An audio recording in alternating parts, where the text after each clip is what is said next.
Asthme, allergie, 10 millions de Français souffrent de maladies respiratoires.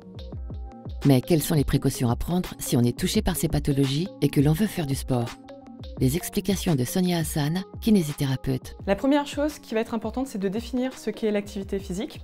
Elle concerne en fait toutes les dépenses d'énergie que va réaliser le corps pour réaliser des mouvements. Avant de pratiquer une activité physique, d'abord avoir un suivi médical régulier, une prise de ses traitements de fond pour son asthme, mais aussi la prise des traitements de crise juste avant la pratique de l'activité physique en prévention.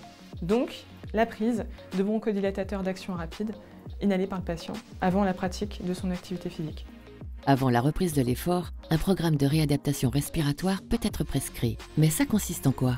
La réadaptation respiratoire, c'est une prise en charge en centre de rééducation dont l'objectif va être d'améliorer la santé physique et psychologique des patients asthmatiques mais aussi insuffisants respiratoires chroniques. Elle va comprendre le réentraînement à l'effort qui, lui, a pour but de créer de l'essoufflement chez le patient par divers moyens, la pratique de marche sur des durées prolongées, de vélo, de la montée d'escalier, bref, tous les exercices qui vont essouffler le patient pour qu'il soit par la suite moins gêné à l'effort. Bonjour, j'ai 65 ans. Ça fait longtemps que j'ai pas fait de sport. J'aimerais bien m'y remettre. Vous avez des conseils?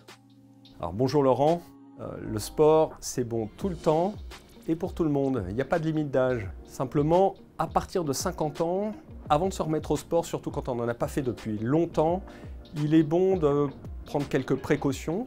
La première précaution, c'est d'aller voir son médecin traitant. Il va vérifier que tout va bien.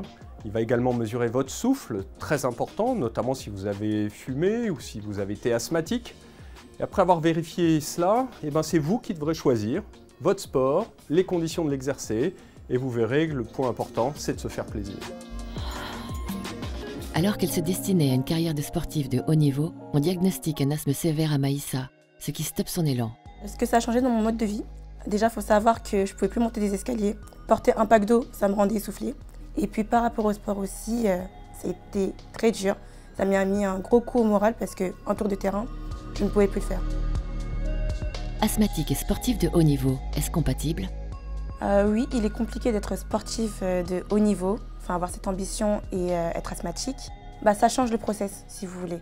C'est-à-dire qu'on doit adapter les séances afin qu'on puisse quand même aller au bout, mais on ne progresse pas non plus à la même allure qu'on aimerait si on n'était pas asthmatique. Et il est vrai que sur certaines séances, ça devient assez rapidement très compliqué, surtout sur les séances de 300 mètres par exemple, 250 où il faut cavaler on va dire, parce que les poumons se resserrent très rapidement et l'air a du mal à passer. Le mot de la fin, Maïssa? J'ai envie de vous dire allez-y, parce que dans tous les cas, le sport reste très bon pour la santé. C'est vrai que c'est pas évident, ça peut être frustrant, ça peut être dur mentalement, il faut s'adapter, ça va prendre peut-être un peu plus de temps que prévu, mais vous pouvez le faire. Allez Maïssa! Allez, focus Maïssa, allez. Avant de faire de l'activité physique, il faut toujours faire un échauffement progressif et adapter son effort à ses symptômes. Et toujours avoir sur soi son bronchodilatateur. Retrouvez d'autres conseils sur le site de la Fondation du Souffle, lesouffle.org.